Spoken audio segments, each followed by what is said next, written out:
I knew something was wrong the moment my son whispered, "Don't tell the neighbors you're my mother." He said it quickly, barely moving his lips, like he was afraid someone might hear, as if I were a secret, a blemish on the image he had carefully constructed. I didn't ask him why. I didn't ask anything at all. I just smiled politely at the man in golf shorts who was watering his perfect lawn and waved like I was supposed to, like a visitor, like a stranger. It had been a long flight from Oregon to Connecticut, 2 planes and 1 bumpy taxi ride. I'd brought a small suitcase and a tin of my raspberry scones, the kind Daniel used to devour when he was a boy. I was stiff from the trip, my knees aching with every step. But I didn't complain. I never have. Not when I worked double shifts at the clinic, not when I paid for his college, not when I signed the papers for the house he now led me into, like I was some casual acquaintance. "Take your shoes off here," he said. "Carla just had the floors polished." I bent slowly, unzipping my walking shoes. The entryway gleamed, expensive tile, an abstract painting I didn't recognize, and no place to put my coat. I held it in my hands. Carla came in from the kitchen with a wine glass in one hand and her phone in the other. "Marianne, welcome," she said, giving me a smile that barely touched her eyes. "We weren't sure which flight you were on." "I texted yesterday," I said. "Right," she nodded, already turning back into the kitchen. "Well, we've got a full house this weekend. Neighborhood social tonight. Hope that's okay." Daniel took my coat wordlessly and hung it in a narrow closet next to the door. Not the hall closet. That one was full of designer jackets and polished shoes. The kind you buy to match the kind of life you want people to think you have. I walked into the living room. It was beautiful, I'll give them that. Neutral colors, sharp corners, everything curated like a magazine spread. Not a single picture of Daniel as a boy. Not one photograph with me in it. On the fireplace mantel were 4 frames: Carla's parents in Rome, Carla's sister in Manhattan, Carla's kids from her first marriage. Not even the new baby had a photo with Daniel. Only posed shots, nothing warm. "Where should I put this?" I held up the tin of scones. "Oh, just leave it on the counter," Carla said, distracted. "We're doing gluten-free right now, but the kids might want some." The kids, 12 and 9 from Carla's previous marriage, Daniel's stepchildren. They peeked in, muttered hellos, and ran upstairs. They didn't know me, had never spoken to me on the phone. And my own granddaughter, the baby, was asleep in some sleek white bassinet that looked more like a gadget than a crib. "We'll show you to the guest room," Daniel said. "Not your room, not your home. Just a place to sleep." He led me down the hallway, past a door with "private office" stenciled on it in tiny letters, like I was in some kind of professional space. The guest room was clean, sparse, and cold. It had no books, no chair, just a bed and a small suitcase stand, like a hotel. On the nightstand sat a small card. "Welcome guests. Wi-Fi password. Thornhouse 1. Thornhouse. It was a joke. My last name was Cross. "I'll unpack later," I said, sitting slowly on the edge of the bed. My legs needed a break. Daniel hovered for a moment, then said, "Just try to be relaxed tonight. It's mostly Carla's circle, you know. Doctors, architects, that crowd." "Of course," I said. What I meant was, I understand I'm not supposed to speak too much, not supposed to say who I am. I'm just window dressing. He left the room, closing the door gently behind him. I stayed sitting there, looking at the blank white walls. Then I opened my purse and checked for the envelope. Still there. The original deed. Because Daniel couldn't get a mortgage on his own, he'd needed me. My name was still on the ownership. Legally, this house was mine as much as his. In fact, more so. I'd paid the down payment in full. $240,000 from my savings, the money I'd built up over decades. He said it was just a formality. Just help me start, Mom. It's our family's future. I believed him. I always believed him. I pressed the envelope flat in my lap, ran my hand over the top. Then I opened the flap and pulled out the document, slowly, like it might burn me, and I took a photo. Then I slid the deed back in and zipped the purse closed. Tomorrow, I would go for a walk. Just to clear my head, I would say. I would take my time. And I would find someone who could help me remember how ownership really works. The next morning, the house was already alive with activity before I made it to the kitchen. Carla was doing something with fruit and yogurt in a tall blender, while Daniel stood by the refrigerator scrolling through his phone. Neither of them looked up when I entered. "Morning," I said, not too loud, not too soft. "Morning," Daniel replied automatically, eyes still on the screen. I walked to the counter and poured myself a cup of coffee from the machine. It was one of those sleek, modern types that looked like it required a license to operate. The coffee was thin and bitter, but I didn't complain. I sat quietly at the breakfast bar and watched. "We're heading out soon," Carla said without turning. "Farmer's market, and then the park with the kids." "That sounds nice," I replied. "Maybe I'll take a walk around the neighborhood, stretch my legs." Daniel finally looked up. "You're sure you're okay with that? It's a pretty upscale area, just don't talk to anyone too long, okay?" I tilted my head slightly. "Why would I?" "No reason," he said quickly. "Just, people here can be particular." I nodded, pretending not to notice the way Carla glanced at him sharply, like maybe he'd said too much. After they left, I stood alone in the silent kitchen. The counters gleamed. The fridge hummed. The baby monitor blinked softly on the table. I picked up my coffee and walked through the rooms. I'd never been here before, never invited. When Daniel bought the house a year ago, I was recovering from a fall and couldn't travel. And after that, he always had reasons. Too busy. Too much going on. Carla wasn't feeling well. The house wasn't ready. Now that I was finally here, I saw what ready meant. It meant perfect, pristine, controlled. It meant there was no room for me. In the hallway, I stopped in front of a series of black and white photos. Architectural shots, dramatic angles of bridges, skyline views, but no family photos, not even of the baby. I opened the door to the laundry room. Inside, stacked appliances buzzed quietly. Next to them stood a tall cabinet. I tried the handle, unlocked. Inside were files, envelopes, household paperwork. I spotted a familiar beige folder, one I recognized from the day Daniel had begged me to co-sign. I pulled it out. There, right on top, was the closing summary. Mortgage documents, the legal ownership statement. My name printed in full, Mary Ann Cross. Below that, his name, in smaller font. The second party. I slid the folder back into place. I wasn't looking for confirmation. I already had it. But something in me wanted to see it again, to remind myself that I wasn't imagining this. I wasn't being petty or dramatic. I had every right to be in this house, more than Carla, more than anyone. Later that afternoon, Carla returned with a canvas bag full of heirloom tomatoes and artisanal bread. "We're having bruschetta for dinner," she announced, like it was an invitation to a gala. "Hope you don't mind." "Sounds lovely," I said. "Do you need help?"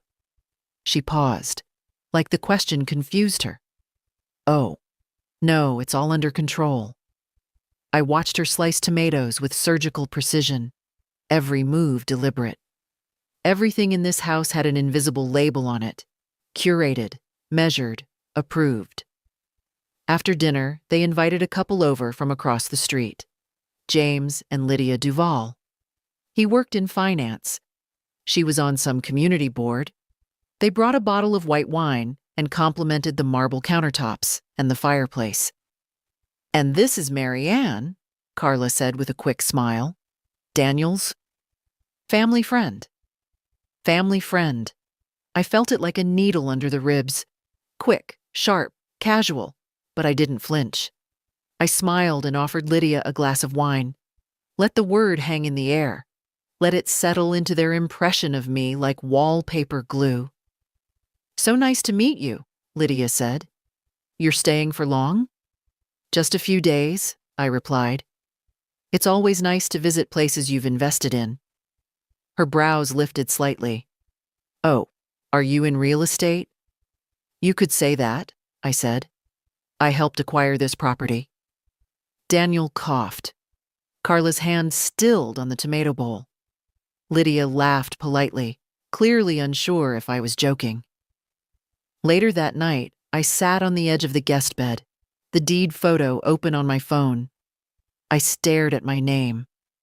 Not because I didn't remember it, but because I wanted to hold on to it like armor. I remembered when Daniel called, desperate and eager. "This is the one, Mom. This house. It's perfect. We just need a little help for the down payment, and the bank wants someone with better equity. It's only on paper, just until I refinance."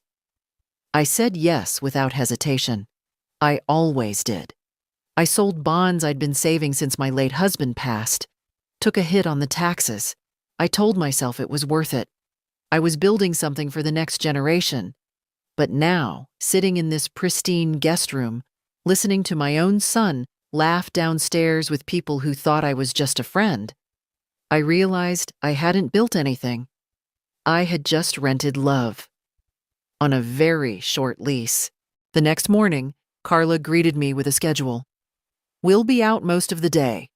Soccer for Nathan, then a baby sensory class," she said, placing a neat list on the kitchen table like she was managing a guest at a retreat. "You're welcome to stay and relax." Relax. That meant stay out of the way. Don't be seen. Don't be heard. Daniel added, "There's food in the fridge if you're hungry.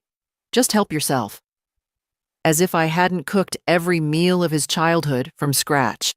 As if I didn't know how to feed myself. I nodded. "Of course. You two go enjoy yourselves."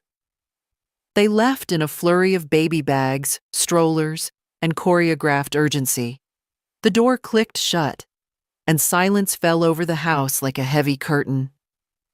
I stood in the kitchen for a while, holding my coffee. Then I opened the refrigerator. It was full of green juices, containers labeled with calorie counts, pre-cut vegetables, and protein bars. Nothing that resembled food to me. Nothing warm. Nothing familiar. I closed the fridge and walked back into the living room. I tried to feel like I belonged here. I sat on the sofa, picked up a glossy magazine, flipped through 3 pages, and set it back down. That's when I noticed it. A small gallery wall near the staircase, 6 framed photos in a perfect grid. Carla's family, of course. Her parents on a sailboat. Her children at a beach. Even the baby in a sepia-toned professional shoot. No photo of Daniel, no photo of me, nothing to suggest he'd ever had a life before this one. I wandered upstairs. Slowly. My knees creaked, but I took my time. At the top, a long hallway stretched out, doors closed neatly on both sides.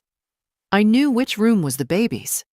I could hear the soft musical hum of a white noise machine. Another door was open slightly. Daniel's office. I paused. The door creaked as I pushed it wider. A clean desk, 2 monitors, a framed diploma from Wharton, and on the shelf, awards for insurance sales. Not a single personal photograph. But in the corner, tucked into the bookshelf, was something familiar. A small wooden box, the one I'd given him after his father died. I walked over and opened it. Inside was a tiny photo of Daniel as a child, grinning with a missing tooth, and beneath it, a folded note. I recognized my handwriting. Never forget who you are, and never forget who stood with you when no one else did. Mom. He had kept it. Tears stung, sudden and sharp. I closed the box gently and placed it back. I walked downstairs and out into the backyard. The grass was clipped too short, the patio furniture too white. A sandbox sat untouched in a far corner, still wrapped in its shipping plastic.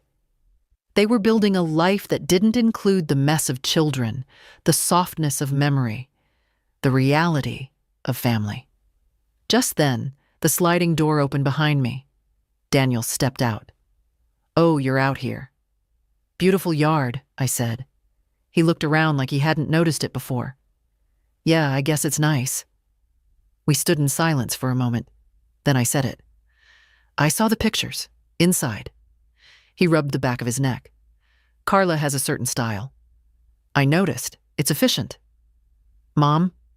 He hesitated. "It's not that we don't appreciate everything you've done. You've been generous, always. But this house is... We've worked hard for this.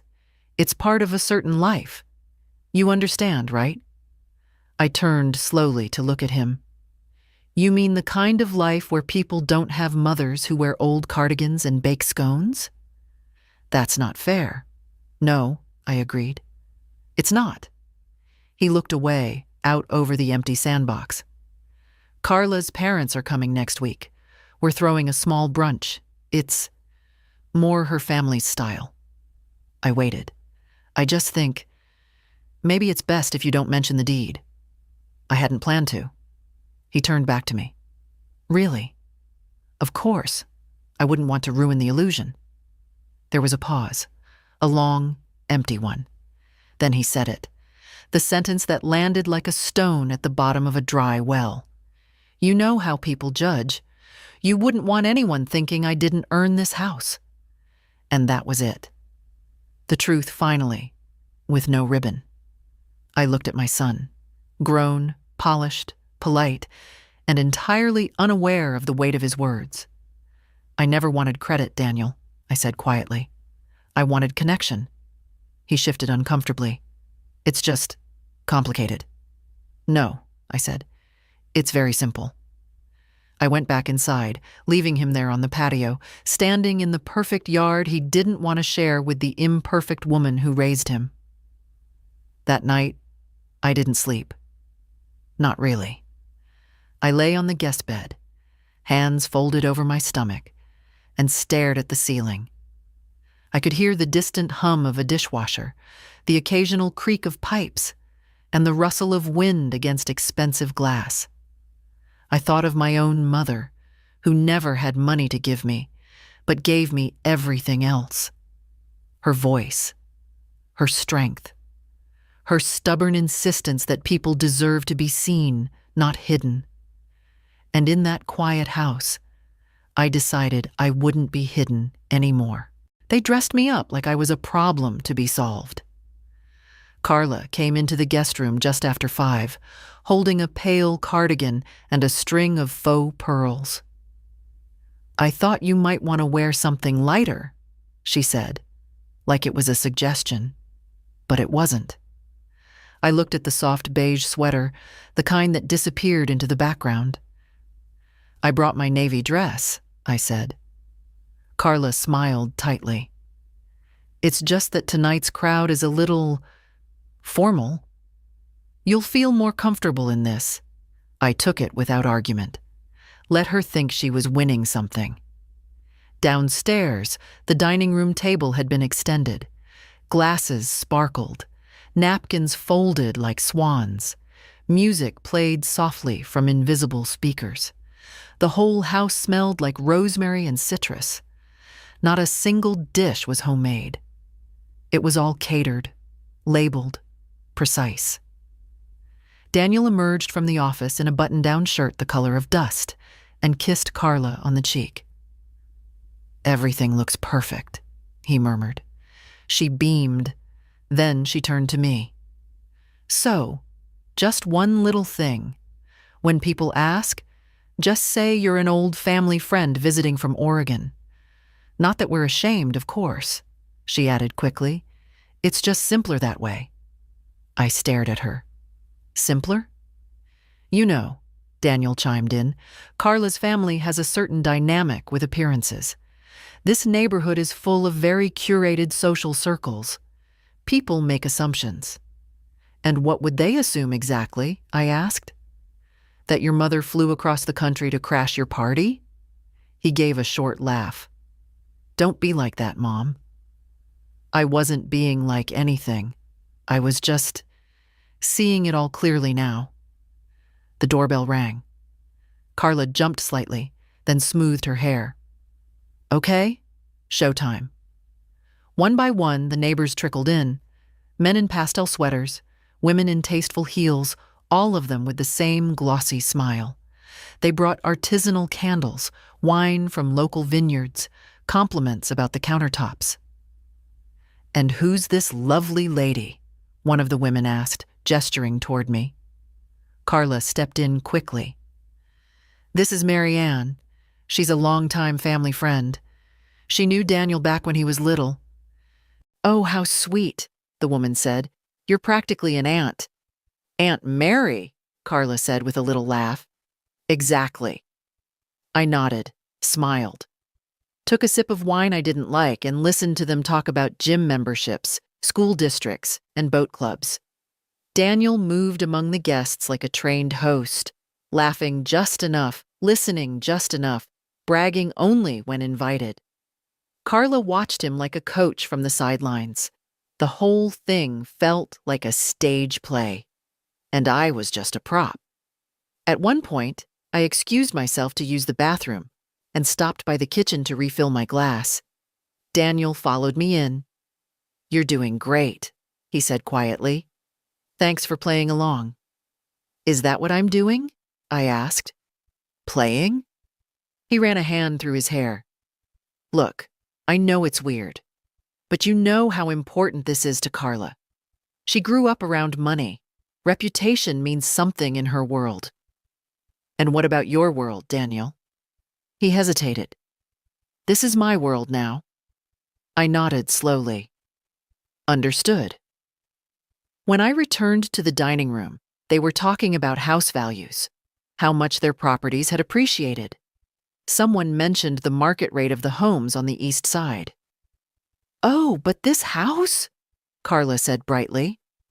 "We got it at just the right moment, before the area spiked. It was a smart move." "Good timing," one of the guests agreed. I sat down quietly and listened. Daniel said nothing about who made the purchase possible, who paid the down payment, who co-signed the mortgage. It didn't fit the narrative. I wasn't part of the story they were telling about themselves. Later, when dessert was served, tiny lemon tarts in fragile glass cups, I caught Daniel's eye across the table. For a second, he looked like a boy again, nervous, uncertain, waiting to see if I'd embarrass him. I held his gaze and smiled. Not kindly, not unkindly, just enough to remind him I wasn't forgotten. I was quiet, but not erased. When the guests finally left, one of the men patted Daniel on the shoulder. "Lovely evening, and what a charming aunt you have." "So gracious." "Thanks," Daniel said. "She is." I went upstairs before he could say more, slipped out of the cardigan, took off the pearls. Back in my nightgown, I opened my phone again, looked at the photo of the deed, my name, his name, the value.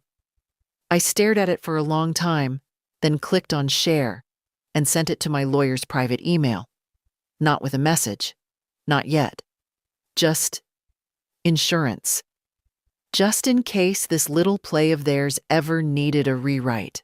The house was dark, but not quiet. Somewhere in the walls, the plumbing sighed. The refrigerator clicked in its sleep. A motion sensor light blinked faintly in the hallway.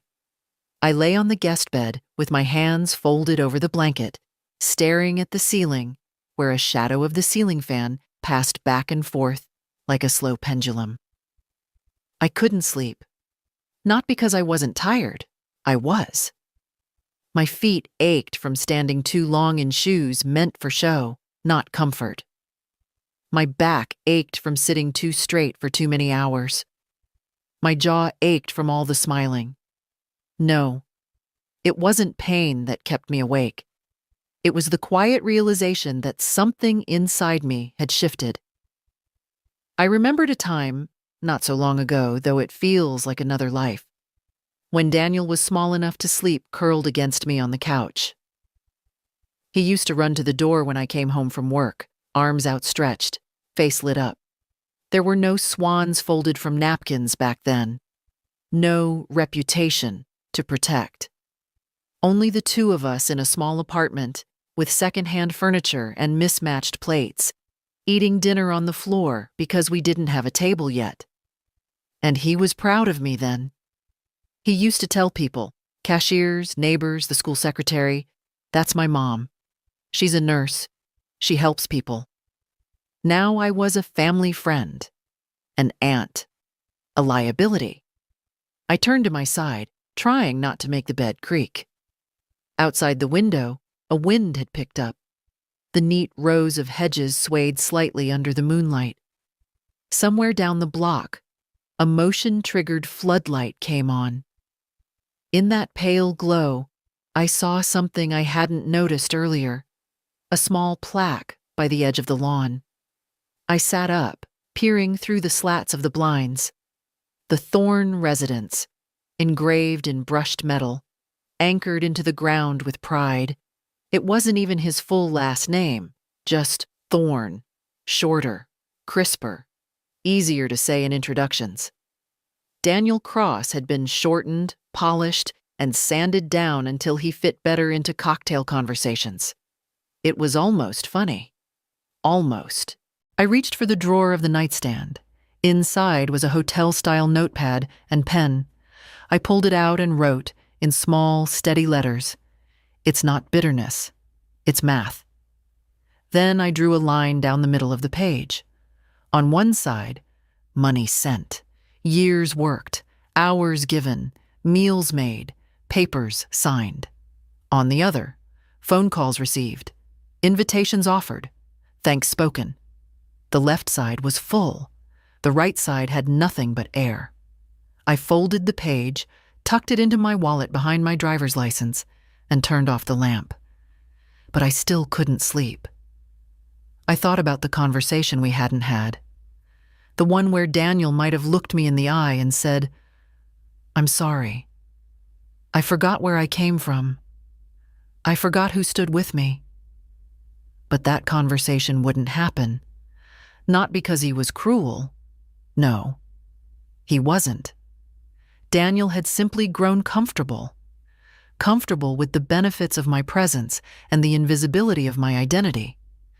Comfortable accepting my sacrifices without ever questioning what they cost me. Comfortable not having to thank me, not having to remember. And I'd allowed it. For years, I let myself believe that love, even lopsided love, was enough. But I was tired now. Not just in my bones, but deeper, in the parts of me that had carried hope for too long without rest. I'd given him this house. I'd watched him host his new life in it. I'd heard the careful omissions, the revised introductions, the tidy edits to history. I'd smiled through all of it. But now I was awake, fully awake. And I couldn't unsee it. I swung my legs over the side of the bed and stood slowly, walked to the closet where my suitcase sat, and opened the small front pocket. The envelope was still there. I took it out again, unfolded the deed, and stared at the date. October 17th, the day we closed on the house. The day I wired the money. The day I bought him the future he didn't want to share with me. And then I noticed something I'd forgotten. The deed wasn't just a name. It wasn't just ownership. It included a clause, a line added by my lawyer, at my request. No changes in ownership, refinancing, or sale may be executed without written consent of the primary deed holder, Marianne Cross. He couldn't even sell this house without my approval. And suddenly, I felt calm. Not vindictive, not angry, just clear. There would be no shouting, no letters, no drama. Just the slow, steady turning of the wheel back into my hands. It was still my house, and he had forgotten what that meant. By morning, I had made a decision.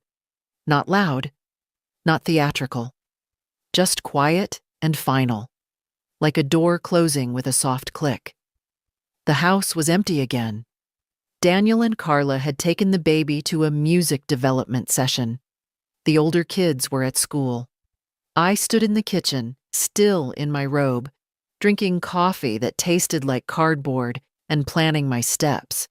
First, confirm the document. The original, not just the copy in my purse. I knew where it was. I had seen the beige folder in the cabinet in the laundry room, tucked between home warranties and appliance manuals. At the time, I hadn't wanted to touch it. Now, I wanted nothing more. I walked across the house slowly. Not sneaking, just moving like I belonged, which, legally, I did. The laundry room was quiet. The dryer had stopped running. I opened the cabinet, reached for the folder. Inside, nothing had changed. The original deed, signed and notarized. My name first, his second. My signature, dated in ink I remembered buying from a small store in Salem, the kind of pen you don't throw away. I placed the folder on the counter and opened my phone. No hesitation, no rehearsal, just one photo. Clear, centered, complete. Then before I could second-guess myself, I emailed it to the same address I'd used the night before, my lawyer's private inbox. Subject? Reference. I didn't add a message. Didn't need one. I closed the folder and placed it exactly where I found it. Not because I was hiding anything, but because some steps should be quiet, not sneaky, just deliberate. Next, make space. I walked back to the guest room, packed a small tote bag with my essentials, wallet, keys, phone charger, my reading glasses, and a single change of clothes. I left the rest in the closet, hanging undisturbed. The suitcase stayed by the wall. The bed remained made. I didn't plan to run. I planned to move. With intention. With structure. I made myself a sandwich with the cold roast chicken in the fridge. Ate standing up, looking out the window at the street full of driveways and identical mailboxes. At noon, the door opened. Carla's voice carried in. Let's put her down for a nap before she explodes. They were back. I walked to the front hallway and met them just as Daniel was putting the baby's car seat down. Would you mind if I had a little time here on my own? I asked. Just for a day or two. You've been so generous. I thought I'd stay and enjoy the quiet after you go to that resort thing you mentioned. Carla looked at Daniel. He blinked. You mean while we're at the water park? It's just the weekend, Mom. Exactly, I said. I'll clean up after myself. Won't be any trouble. Carla gave a quick, rehearsed smile. Of course. That would be lovely. It's just, we hadn't planned to leave the baby with you. Oh, heavens, no, I said lightly. You'll all go. I'll have the house to myself. A little retreat. I could use the rest. Daniel nodded slowly. Well, sure. I mean, yeah, that works. I could feel him calculating. The baby monitor, the alarm system, the possibility of my doing something that might require explanation to Carla's parents later. But he smiled anyway. You deserve a break, he said. After all you've done for us. Funny. That was the first time he'd said anything close to that since I arrived. They left the next morning in a rush of bags and sunscreen and instructions about garbage days and thermostat settings. Carla kissed the baby 3 times before Daniel finally said, "Come on, we're going to miss the check-in window." I stood in the doorway, waving, holding the key fob like any trusted guest. Then I closed the door behind them, locked it, and leaned my back against the smooth white paint. The silence that followed wasn't empty. It was full of the sound of truth returning to the walls. I walked into the living room, sat in the armchair I hadn't dared to touch all week, kicked off my shoes and stretched my legs. This was not revenge. This was not an outburst. This was restoration. In the afternoon, I called a car service and arranged for a courier to deliver a copy of the deed to a law office 2 towns over. I didn't call Daniel. I didn't warn him. And I didn't feel cruel. I felt clean. At sunset, I made myself tea. Real tea with leaves. I found a small ceramic mug pushed to the back of the cupboard, one with a crack near the handle, probably used once and set aside. It was perfect. I sat on the back patio as the sky turned gold and listened to the hum of sprinklers kicking on in unison down the street. Tomorrow, I would call my lawyer. Tonight, I would enjoy the home I'd paid for. The one where, for once, I wasn't a guest. The sun rose without asking permission. I was already awake, sitting at the kitchen table with a notepad and a pen I'd found in Carla's drawer. Monogrammed, of course. Outside, the hedges were being trimmed by a uniformed man with earbuds. A truck hummed on idle at the curb. Another day of curated peace. I made real coffee, not the capsules they used, but slow-dripped, dark and rich, like I'd always made it when I ran on less sleep and more necessity. At 9:01 a.m., I dialed the number. 3 rings, then the familiar voice of Helen Stafford, attorney at law. "Stafford and Patel?" "Helen," I said calmly. "It's Marianne Cross." She hesitated a beat.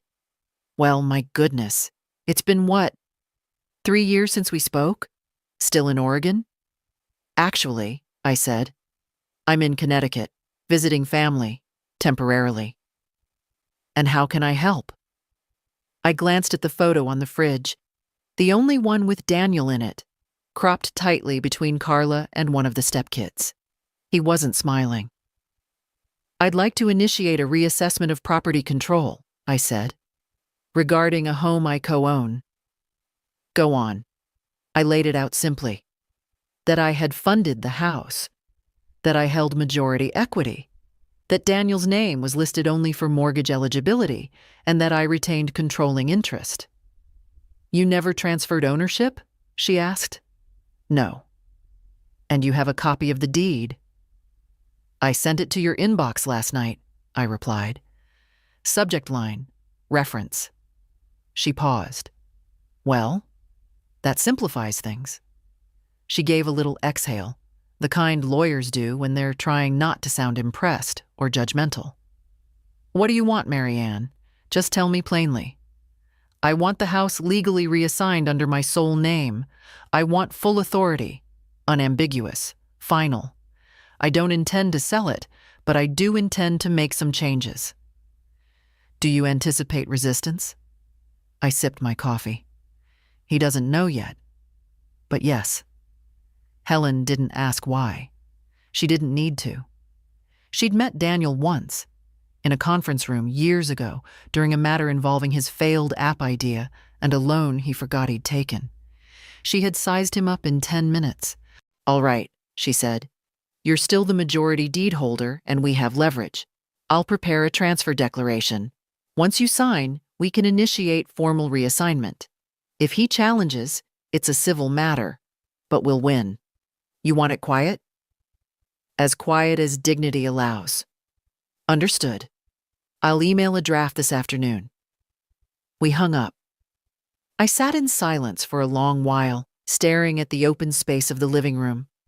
The expensive furniture, the curated color palette, the faint scent of lemon cleanser. None of it mattered.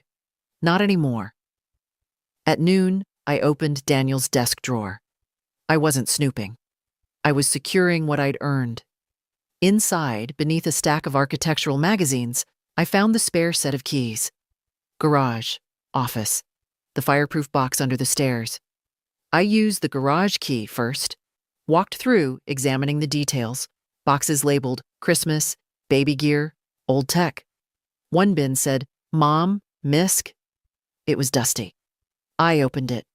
Inside were a few framed photos of Daniel and me. One of us from his high school graduation, another from the small beach trip we'd taken when he was 9, the one he always said was the best day. A recipe card in my handwriting, a birthday card I'd sent 2 years ago, unopened. I closed the lid and left it on the workbench. Then I went to the fireproof box. Documents, insurance, medical files. A folder labeled Estate Carla. Her trust, her legacy plan. Not a mention of me. Back in the kitchen, I poured myself another coffee. I looked out at the backyard and thought about how many versions of myself had lived in Daniel's mind. There was the version who cooked and worked and bent herself into shapes that fit his needs. The version who signed checks. The version who stayed quiet. Now he would meet the one who remembered what she owned. That evening, Helen's draft arrived. Clean, precise. No unnecessary language. A quiet assertion of what was already mine. I signed digitally.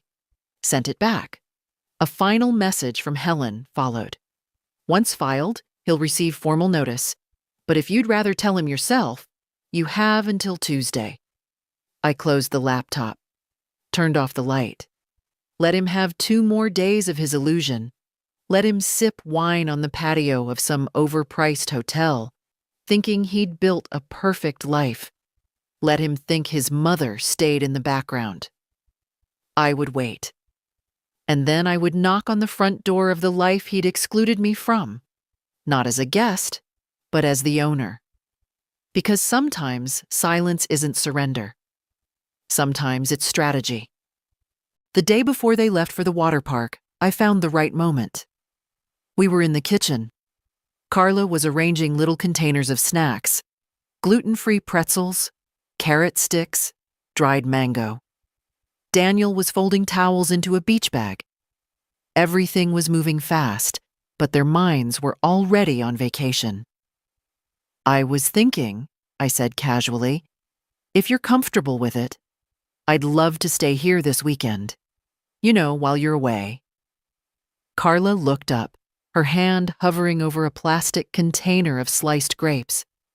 Oh, she said, trying to sound neutral. Just for some rest. The house is so peaceful without all the running around. I don't get quiet like this very often. Daniel glanced at Carla. She didn't speak. You mean stay in the house while we're gone? He asked. Yes, I said, folding my hands neatly on the counter. You're kind to let me stay this long. I wouldn't mind a bit of solitude before heading home. Carla cleared her throat. It's just, the alarm system, I won't touch it. I'll leave the back door lights on, water the plants if needed, and keep everything locked. No trouble at all. Daniel ran a hand through his hair. It's just, you know how it is, Mom. It's not personal. No, of course not, I said gently. It's never personal. That landed. He flinched slightly. Carla said, well, if it's just a couple of days and you're comfortable.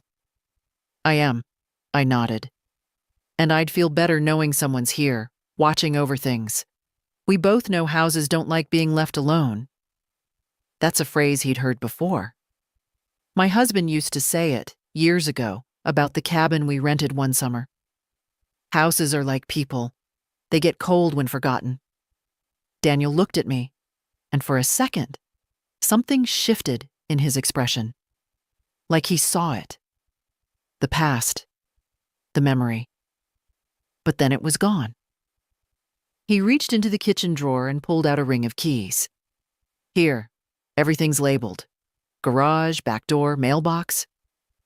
I took them without ceremony, slipped them into my purse like they weighed nothing at all. "Thank you, sweetheart," I said, and I meant it. Just not the way he thought. Carla went back to her snack containers. Daniel adjusted the strap on the diaper bag. I stood at the kitchen island and watched them pack the life they'd built. Efficient, detached, polished. They left the next morning before the sun was fully up. Carla double-checked the car seat, then triple-checked the fridge, then kissed the baby 3 times while Daniel carried suitcases to the trunk. I stood on the porch, wrapped in a shawl, holding my travel mug. "Text me if anything comes up," Daniel said. "Of course. And don't let the alarm beep too long when you unlock the door. It gets fussy." "I'll manage." Carla offered a tight smile. "Thanks again for staying. It's a relief, really." I smiled back. "Enjoy the water. You all deserve a break." Daniel leaned in and kissed my cheek. A formality. Then they were gone. Tail lights fading into the soft morning mist. I didn't wave. I went back inside and locked the door behind me. Walked through the house room by room, not inspecting, not claiming, just observing. It was a beautiful space, designed for other people's approval. In the guest bathroom, I found a drawer filled with small lotions and unopened toothpaste tubes, the kind you find in hotel bathrooms. I imagined Carla refilling it every few weeks, hoping no one ever opened it, but also hoping someone might, and be impressed. In the upstairs hallway, I noticed a faint scuff on the wall, likely from a stroller wheel. Carla would notice it next week and schedule a painter. The idea of her fussing over it made me smile. Downstairs, I opened the garage and retrieved the box labeled Mom Misk. I carried it into the kitchen and set it on the table. Opened it. Framed photos. A birthday card. A recipe card. Things they didn't throw out. That would have looked cruel, but couldn't bear to see either. I lined them up on the table, one by one.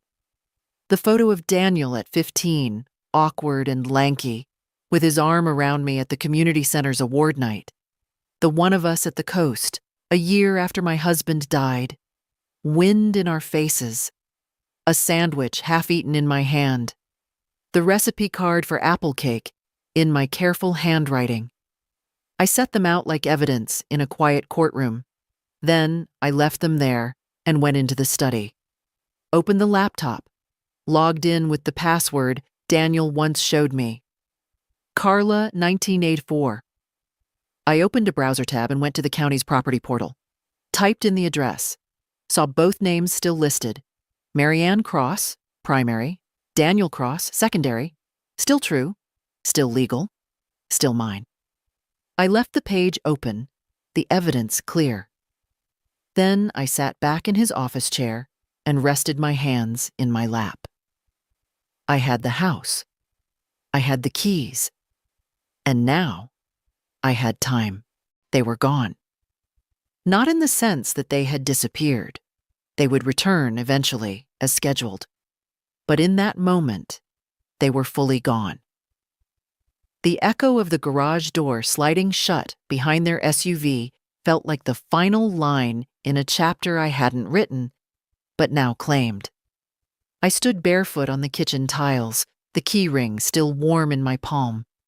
Outside, the morning light poured through the wide windows, filling the house with a kind of hollow brightness. No voices. No monitors blinking. No baby toys scattered across the floor. I had never heard this house quiet before, and now that I had, I realized how loud it had been. Not in sound, but in noise. Noise of pretending, of performance, of being tolerated. Now, it was just a structure. Wood, stone, glass. A thing without language or pretense. And it was mine. I went to the pantry and took out a proper mug. Not one of their dainty espresso things, but a big, chipped ceramic mug I'd noticed shoved in the back, clearly forgotten. I filled it with hot water and added a bag of strong black tea from my suitcase. Carla had all kinds of infused herbs and loose-leaf blends, but none of them tasted like anything. Just vapor. Just fashion. I took the mug outside to the back patio. The chairs were white and too stiff, but the view was pleasant. A stretch of green lawn ending in tall hedges, beyond which sat another near-identical house, and another, and another. Identical boxes with different names. I sat, and for the first time in days, let my shoulders drop. It was strange how quickly comfort returned when performance left. For a while, I just listened. Not for any reason. Just because I could. A distant bird. The wind moving in neighbors' chimes. The soft tick of the cooling patio stones.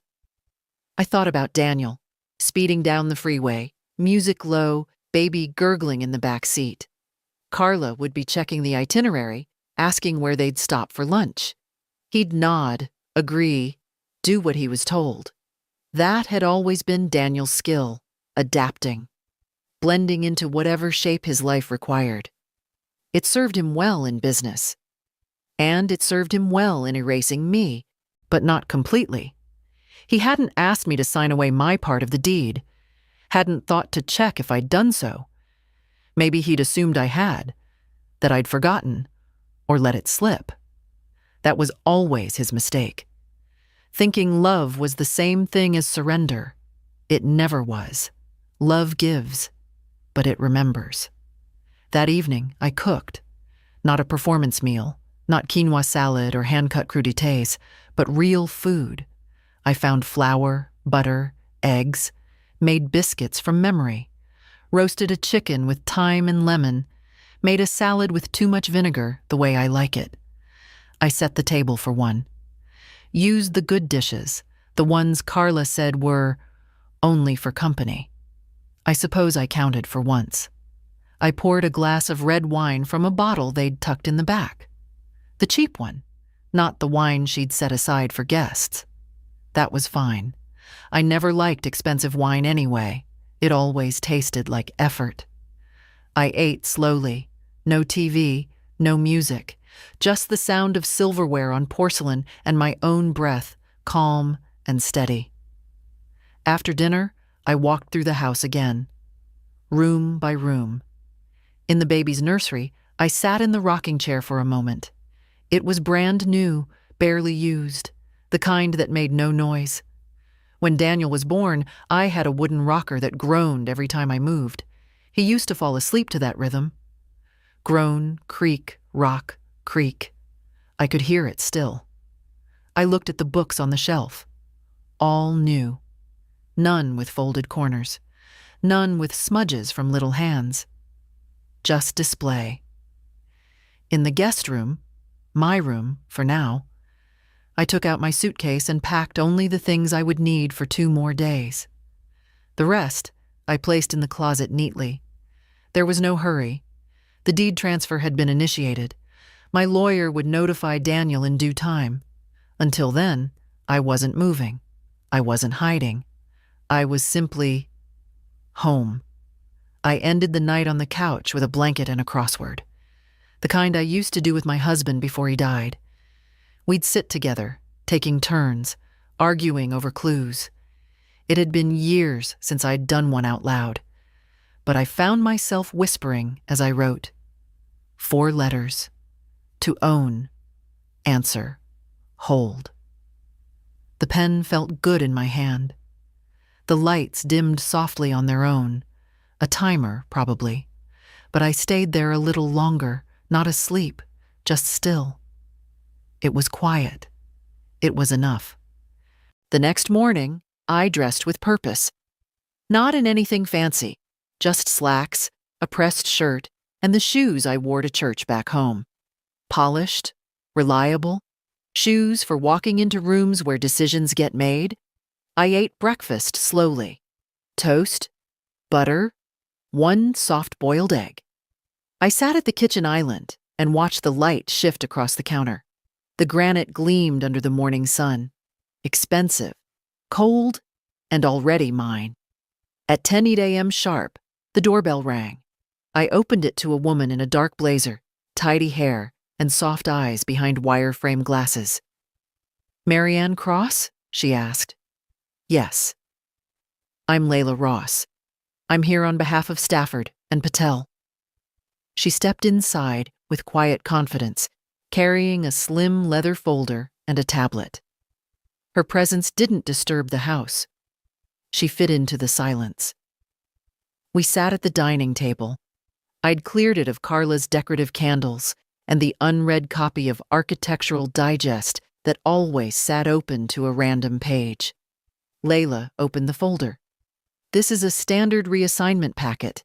We've pre-filled based on the deed and equity documents Ms. Stafford provided. You're listed as primary grantor and funding party. All we need now is the signature to initiate the filing." I nodded. She slid the tablet toward me. "Electronic is fastest. We'll handle delivery of the physical originals." I signed. Each page blinked softly as my name appeared. She watched without commentary, just quiet assurance. When I finished, she tapped a few buttons. "Done," she said.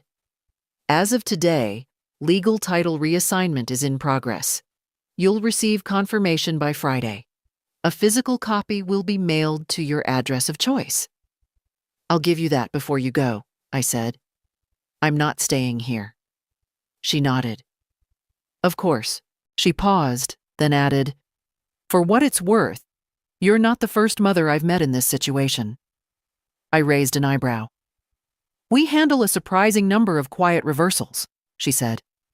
"Mothers, aunts, grandparents, people who give everything and are later asked to disappear." I didn't respond. Didn't need to. Before she left, she handed me a small envelope. "This is a summary packet. If you choose to speak directly with Mr. Cross, you'll have the updated ownership statement." I walked her to the door. She gave me a polite smile and stepped into the sunlight, vanishing like a ripple on calm water. Back inside, I sat at the table for a long time. The envelope still in my hand. The house was utterly still. No music, no calls, no movement. And then, like instinct, I rose and walked to the study. Opened Daniel's drawer, took out a pen, and wrote a note. "Daniel, you asked me not to tell the neighbors I was your mother. So I didn't. You asked me not to talk about the house. So I didn't. You didn't ask me to sign it away. So I didn't. You asked me to help you build a life. So I did. I won't take more than what's already mine. I won't ask for thanks. But I won't disappear. Love, Mom." I folded the note and placed it on his desk, under the framed certificate from Wharton. Then I placed the summary packet on top, angled neatly. The house didn't feel different. Not louder, not warmer. But I did.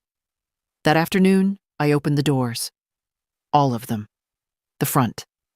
The back. The garage. Let air move through. I sat outside and watched the wind sweep the hedges, listened to the creak of the wooden gate, the low hum of life returning. The neighbors wouldn't notice anything had changed, but everything had. Tomorrow, I'd start packing my things, not to flee, just to move forward. But tonight, I would sleep in the master bedroom. I had the keys. I had the name. I had earned it. The filing was processed at 9:43 a.m. on a Wednesday. I received the notification in my inbox. Plain, clinical, efficient. A scanned copy of the reassigned title deed, my name listed singularly under legal owner. No fanfare, no calls, just one sentence from Helen in the body of the email. It's done. I sat at the kitchen table with the screen open before me, letting the words settle. Not in triumph, not in anger, just in balance.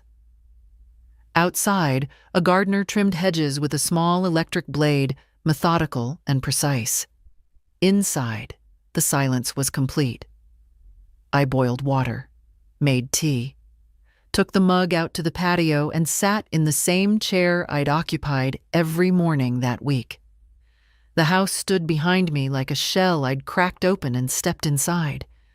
Later, I went back inside and opened the envelope Layla had left, the physical copy of the same document. Heavy paper, embossed seal, the kind of document that made things real to other people. I placed it in a folder, slipped it into my suitcase, and then I cleaned.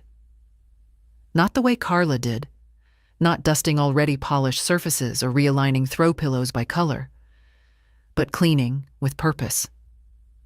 I washed the guest sheets, wiped down the kitchen counters, folded the laundry they'd left tumbling in the dryer. I did it not because they would return, but because I was leaving. Yes, I was leaving. Not because I was afraid. Far from it. But because I'd done what needed to be done. I had turned the page. I didn't need to live in this house to prove it was mine. I just needed to know it. At noon, I sat in the study. I reread the note I'd left Daniel, still neatly tucked under his framed degree, still exactly as I'd written it. No edits, no flourishes. There was nothing else to say. At 2:00, I called a car service, reserved a ride for the next morning, early, before they would return, before explanations became theater. The house remained still, unaware, unchanged. And yet, I felt it. The shift, the quiet restoration of weight back to the right hands. That evening, I made one last meal. A simple stew, beef, carrots, potatoes, onions, the way Daniel liked it when he was a child. I ate it at the table alone. No music, no distractions, just memory and hunger and peace. Afterward, I packed my bag, took only what I came with, left the note, left the folder with the deed, left the photo of us at the beach, the one they'd stored in the garage bin, now framed and placed gently on the hallway console where everyone would see it. At midnight, I stood at the front door with the lights off, looked through the glass at the quiet street. The Thorne residence, the little plaque still read. I didn't need to change it. Let the neighbors keep their illusions. Let Daniel keep his. But when he opened that folder the next morning, when he saw my name, alone, undeniable, he would understand. This wasn't a threat. It wasn't revenge. It was just the return of what had always been mine, and it no longer needed his permission. They returned on a Sunday. Carla stepped through the door first, her voice already elevated from the baby's whimpering in the car. "Can you get the diaper bag? And the cooler? It's got the breast milk." Daniel followed, keys still in hand, dragging a suitcase behind him. The wheels thudded softly against the entry tiles. He called out, "Mom, we're back." No answer. Carla frowned. Maybe she's still asleep. Daniel checked the guest room. Empty. Bed made. Pillows arranged the way she'd found them. Guest towels folded on the bench at the foot of the bed. He opened the closet. Empty hangers. In the kitchen, Carla placed the cooler on the counter and glanced around. She didn't text or leave a note? "I don't know," Daniel muttered, pulling out his phone. Nothing. No missed calls. No messages. He turned toward the hallway and noticed the change first. Subtle, but unmistakable. The framed photo on the console. Him and his mother at the beach. The wind lifting his hair, her hand resting gently on his back. He froze. "Carla," he said, "come here." She appeared behind him. "What?" He pointed to the photo. "That wasn't there before." She studied it. "Did she put that out?" He didn't answer. He walked down the hallway, heart thudding now. Something was off. Not wrong, just arranged. In the office, he found it. The note, sitting on his desk, folded, tidy, underneath his framed degree. He read it in silence. Carla stood in the doorway. "What is it?" Daniel didn't look up. He picked up the second sheet, the summary packet. The deed, reassigned. His name, gone. Only hers. Carla stepped forward, saw the heading. "Wait, what the hell is this?" Daniel sat down heavily in the chair. The house around him felt suddenly different. Smaller. Not colder, not yet, but altered. Like the ground had shifted a fraction of an inch beneath the floorboards. "She never signed it over," he said softly. "What?" "She never signed away her share. She was always the owner." Carla reached for the papers, scanned them. "No, that's not. This can't be legal." "It is. She said it was just temporary." "She never said that," he snapped. "I did. I told you it was temporary." Carla's mouth opened, then closed. "She paid for it," he said. "The down payment, the equity. She signed the mortgage to get it through underwriting." "And now what?" Carla asked, voice rising. "She just takes it back?" He shook his head. "She's not taking anything. She's reminding us." They stood there in silence, the baby monitor clicking to life somewhere upstairs. A quiet wail, distant. Carla turned, stormed toward the staircase. "You better fix this," she said over her shoulder. Daniel sat in the office for a long time, note in hand. He read it again and again. He tried to be angry, tried to feel betrayed, but instead, he felt something else. The memory of his mother's hand on his back at that beach. The sound of her voice telling bedtime stories. The warmth of a bowl of stew waiting after a hard day. She hadn't shouted, hadn't stormed, hadn't begged. She had simply reminded him of the truth. He folded the note slowly, held it in his lap. Then he picked up the phone. But he didn't dial. Not yet. Daniel didn't sleep that night. Not for lack of trying. He lay in bed beside Carla, who had turned away from him with a forceful finality, her breathing measured, controlled. The baby monitor hissed softly from the nightstand, but the house, his house, was still. Or maybe it wasn't his. That was the problem now, wasn't it? The paper didn't lie. Her name sat alone at the top of the deed in thick, clean font. The seal was embossed, filed, certified.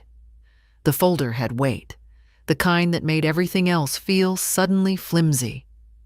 He sat up around 2 a.m., careful not to wake the baby, went downstairs. The hallway light was still on.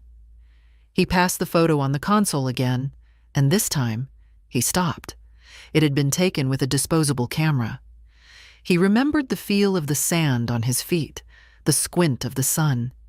He couldn't have been more than 10. She wore a hoodie, not a proper beach outfit. She'd thrown it on over her scrubs after a shift. And still, she'd smiled. He'd forgotten that day. Not the event, but the feeling.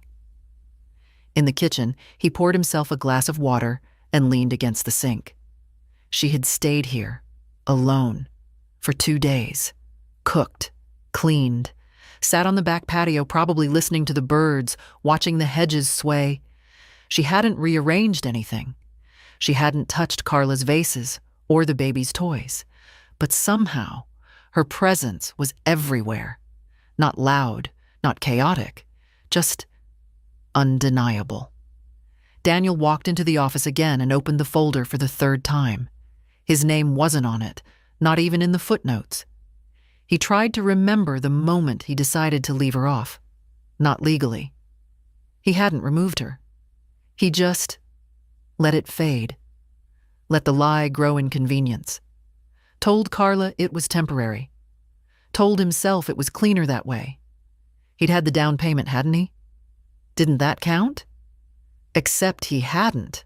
Not really. He'd called her late at night, voice low so Carla wouldn't hear. "It's just for now," he'd said. "Just to get it through escrow." She'd said yes before he finished the sentence, like she always did. Now she had reminded him what that yes had bought, and he couldn't argue with it. He couldn't even resent her, because deep down, beneath the polished life he'd built, the curated introductions, the Aunt Marianne, and the silence, he knew he hadn't earned any of it alone. He wanted to call her, say something, apologize maybe. But what could he say? "Sorry I asked you to shrink so I could grow? Sorry I borrowed your strength, then painted over it?"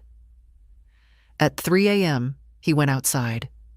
The lawn was damp, the air thick with dew. The Thorne residence plaque caught the porch light and gleamed faintly. He crouched in front of it, ran his thumb across the letters. She hadn't taken it down. That, somehow, broke him, a little. He sat on the step and stayed there until the sky began to shift from black to navy, and the birds started their tentative morning songs. He wasn't sure what kind of man that made him, but he knew what kind of woman she was. And now, finally, so did everyone else. I didn't go back to the house, not because I was afraid or unwelcome, but because it wasn't about the house anymore. I'd made my point. I'd reminded him. And now I had something else to do. Something final. A week after the filing, I sat in a small office in Salem, Oregon, the same place where I'd signed the original wire transfer 2 years ago, the same notary, the same pen. But this time, I wasn't signing for anyone else. "Name of the beneficiary?" the notary asked gently. I smiled. "Her name is Emily. She's 6. He paused. "A granddaughter?" I nodded. "She won't be able to manage the property until she's—" "I know," I interrupted. "It'll go into a trust. Full transfer on her 25th birthday, or earlier with court petition." He filled out the rest. When I left, I had nothing in my hands, just a digital receipt. No need for ceremony. I took the bus home. 3 days later, Daniel called. I let it ring once before answering. "Hi, Mom," he said. His voice was quiet, hesitant. "I got the documents," he added. "The full reassignment. It's real." "Yes," I said. There was a long silence. Then, "You could have, I don't know, talked to me first." "I tried," I said. "Years ago." He exhaled. "I didn't think you'd really do it." "I didn't think I had to," I replied. "Until I did." He didn't argue. I could hear the sounds of the house in the background. A baby's soft gurgle, a microwave beeping, a dog barking outside.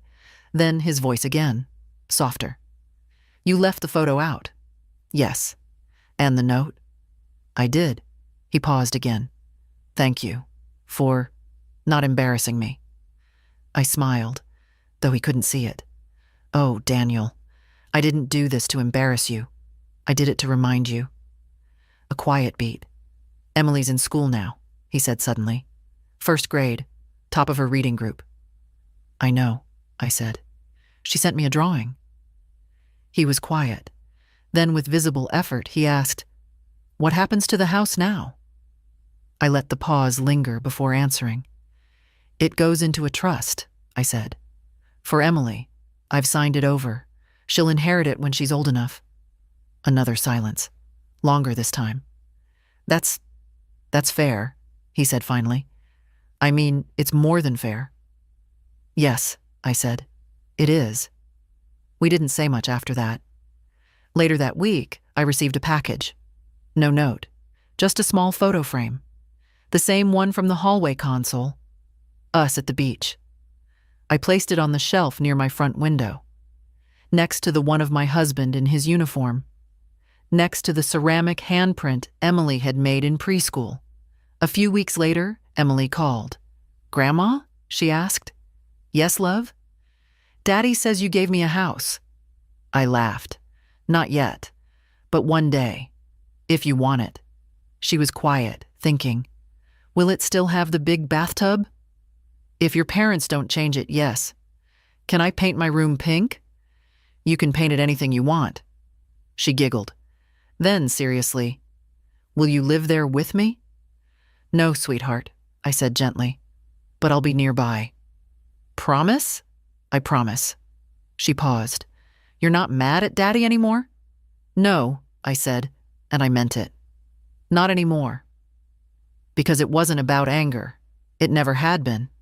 It was about memory, about dignity, about putting my name back where it belonged, and making sure the next generation knew where things came from.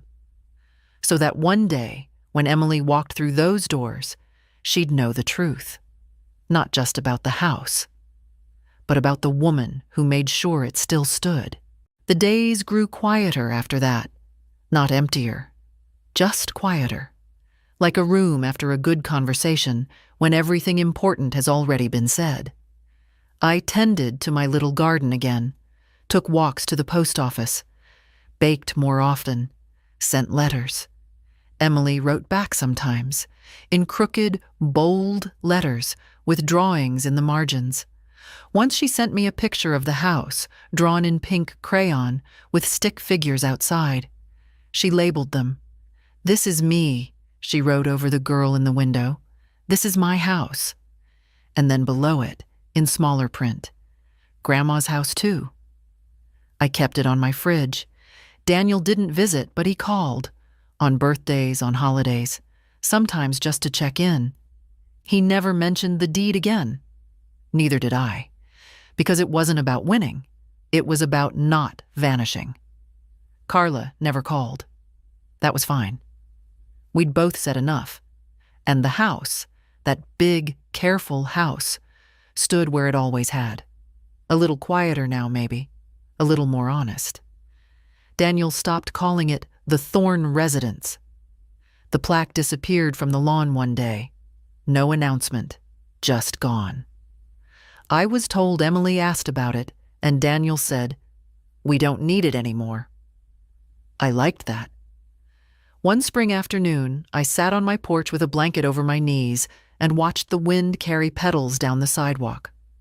The sun was warm, not harsh, not demanding, just there, like I was. And if someone were to ask what happened, how a mother could fly across the country and leave with more than she arrived with, I'd tell them this. Sometimes silence isn't weakness. Sometimes love has teeth. Sometimes the quietest woman in the room owns the floorboards under everyone's feet. And sometimes the house does remember who built it. If this story stayed with you, share it. Let someone who forgot their worth remember it again. Let someone quiet know they still have a voice.